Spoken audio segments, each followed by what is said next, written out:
અને હવે જોઈએ વિગતવાર સમાચાર તો રાજકુમાર જાટ મૃત્યુ કેસમાં મોટા સમાચાર। આજે ગણેશ ગોંડલનો થશે નાર્કો ટેસ્ટ। ગણેશ ગોંડલને નાર્કો ટેસ્ટ માટે એફએસએલ લાવવામાં આવ્યો। અગાઉ નાર્કો ટેસ્ટ પહેલાના તમામ ટેસ્ટ પૂર્ણ કરવામાં આવ્યા। આજે ડોક્ટર વિશેષજ્ઞની ટીમ સાથે કરાશે નાર્કો ટેસ્ટ।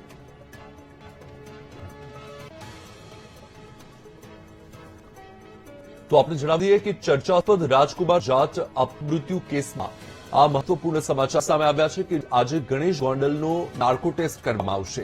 જી હા, આજે ગણેશ ગોંડલના નાર્કો ટેસ્ટને લઈને તારીખ પણ જાહેર કરી દેવામાં આવી હતી। ગણેશ ગોંડલને નાર્કો ટેસ્ટ માટે એફએસએલ લાવવામાં આવ્યો છે અને નાર્કો ટેસ્ટ પહેલાના જે પૂર્વ તૈયારીના ભાગરૂપે જે ટેસ્ટ કરવાના હોય એ તમામ ટેસ્ટ પણ કરવામાં આવ્યા છે। તમામ ટેસ્ટ પૂર્ણ કરી દેવામાં આવ્યા છે અને હવે આજે વિશેષજ્ઞ ડોક્ટરની ટીમ સાથે નાર્કો ટેસ્ટ કરવામાં આવશે।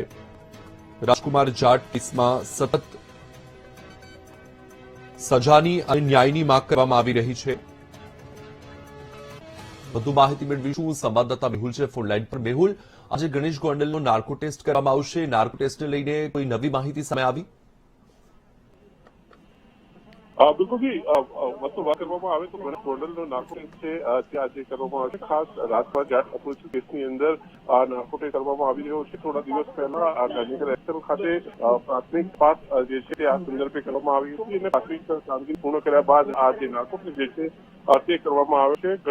અગાઉ ગણેશ ગોંડલના પહેલા પ્રાઇમરી ટેસ્ટ જે છે તે પૂર્ણ થયા બાદ આજે નાર્કો ટેસ્ટ કરવામાં આવી રહ્યો છે અને જે રાજકુમાર જાટ જે મૃત્યુ કેસ છે મૃત્યુ કેસની અંદર આ નાર્કો ટેસ્ટ કરવામાં આવી રહ્યો છે। તેના પરિણામ થોડા સમય બાદ આવશે, પરંતુ તમામ જે એફએસએલના જે સિનિયર ડોક્ટર છે, સાયકિયાટ્રિસ્ટ છે, તેની ઉપસ્થિતિની અંદર વિડીયોગ્રાફી સાથે આ નાર્કો ટેસ્ટ કરવામાં આવશે।